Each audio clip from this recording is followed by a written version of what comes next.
Now, if you feel like you have the weight of the world on your shoulders, we are going to keep your shoulders strong right now with our fitness expert, Brent Bishop. So, Brent, you brought some lovely models. Well, you know what? They're fit girls. They're athletes. They're athletes. Rihanna and Kathy to be our models today. Thank you. I love when you do that. So let's talk about the shoulder, because I find shoulders are a bit of a tricky muscle group to work out, because when they are tired, they just stop.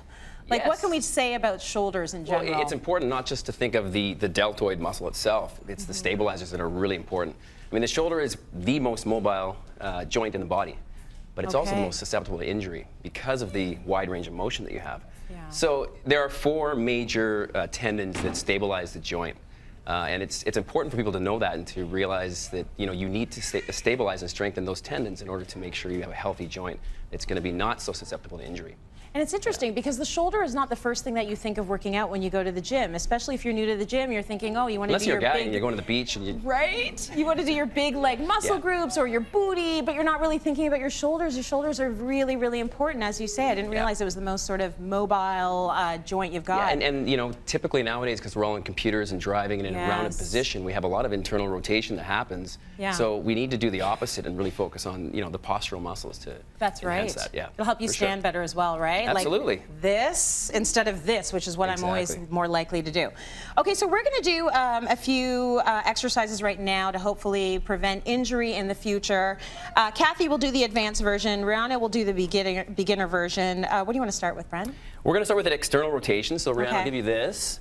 You're going to hold with your right hand, and Tracy, I'm going to use as an anchor point for this exercise. So again, I always like to say implement external rotation into your training, into your shoulder training. Right. Really important because you're going to get some of those stabilizers active and help strengthen them. So this is a little bit more advanced where you also have the external rotation with abduction. Yeah. But both exercises are great. The main thing to focus on with any shoulder movement, actually almost any exercise, is to try to draw those blades together, like you're kind of squeezing a walnut between the shoulder blades, without elevation, okay? So the middle of the blades together, elbow towards the body, and there you go. So higher reps, less weight or resistance on these type of movements, with small muscles. And they have to make sure they keep their elbows into their sides? For this, for that particular movement, yes. Yes. Yeah, okay, beautiful. What else do we have as another exercise that might help you work those shoulders? Yeah, so number 2, I put this together kind of like a circuit. So it's going to incorporate a little bit of the lower body, and it's a little more dynamic. Yeah. So Rianne's going into a standard push press. So you're doing just a partial squat and driving, initiating with the legs and finishing with the arms. So you're hitting the shoulder press. And then we're going to go into a clean and press here. So she's actually starting from a lower position, sort of mid-shin. Yes. Keeping it very close to the body and still having that concept of keeping your shoulder blades together, keeping the shoulders back. But again, you get that cardiovascular element in your training as well. So it's a good one to add within a circuit. Would you say it's difficult as a trainer to teach cleans? Yes, yes. They are very difficult to do properly. That's the other thing. I mean, if you're a beginner, you don't start with that. You start with, just the press, and then you start with the push press, and then you gradually sort of, build into it as you go. Yeah, you build your way up to Kathy. Yeah, exactly. Because you can hurt yourself if you don't. Okay, so next one, lighter weights. We have 2 versions of a reverse fly here. So essentially, you want to have your low back, that natural curve in your low back. Try not to shrug, so don't elevate the shoulders. And again, we're drawing the middle of the shoulder blades together.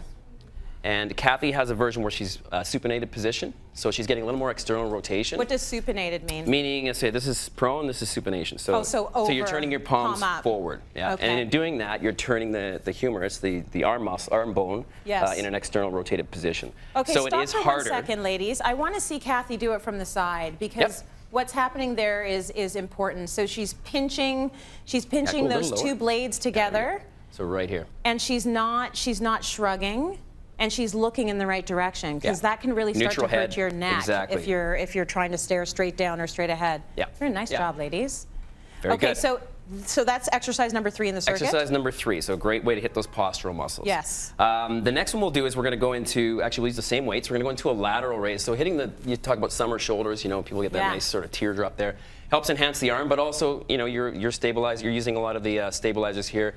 and the lateral part of your shoulder. So Kathy's incorporating a little bit more of a frontal plane as well with hers. So it's a little more stress and tension on the joint itself. Yeah. Also, there's a much more of a tendency to elevate the shoulder. So being really conscious of not going too light and keeping the blades together the whole time. Very cool. And then Rianne is doing like the a standard fly. lateral raise. Yeah. And with this too, I always tell people, keep in mind, keep the elbow higher than the hand. So if you get into this position, it's a little awkward on the shoulder joint and you can actually injure yourself a lot easier. So try to keep a position where your elbow is a little higher without the shrugging. And if you're unable to do that, you need to go down on the weight or not do as many reps. Yeah. Nice work, Rianne. Okay, finally, we'll incorporate a little bit of core here. Yeah. So one is resisted, one is non-resisted. We'll get onto the hands and feet. So feet will be a little wider than shoulder width just to help stabilize the pelvis. You're drawing the belly button to the spine. And what Rianne's doing is she's doing shoulder taps. So she's tapping opposite shoulder with the hand, and Kathy is just moving against resistance. So again, you're getting a lot of shoulder stabilization requirement here, a lot of core, trying to keep the midsection as still as possible. Yep. And again, you'd go for higher repetitions, maybe 30 seconds to a minute of this. Now, so if you are doing a circuit, that was going to be my next question, everything for about 30 seconds? Yeah, you could do a time circuit because that's going to allow you to, 30 seconds is higher reps, so that's 30 to 45 seconds, maybe even a minute depending on the person. Okay. And then do a little repeat to do a second set. Okay, good stuff. And now you got shoulders, you're ready for summer, but most importantly, you are going to be preventing injury, and that's what we're all about here on Cityline. Yeah. Thank you, B, and thank you guys.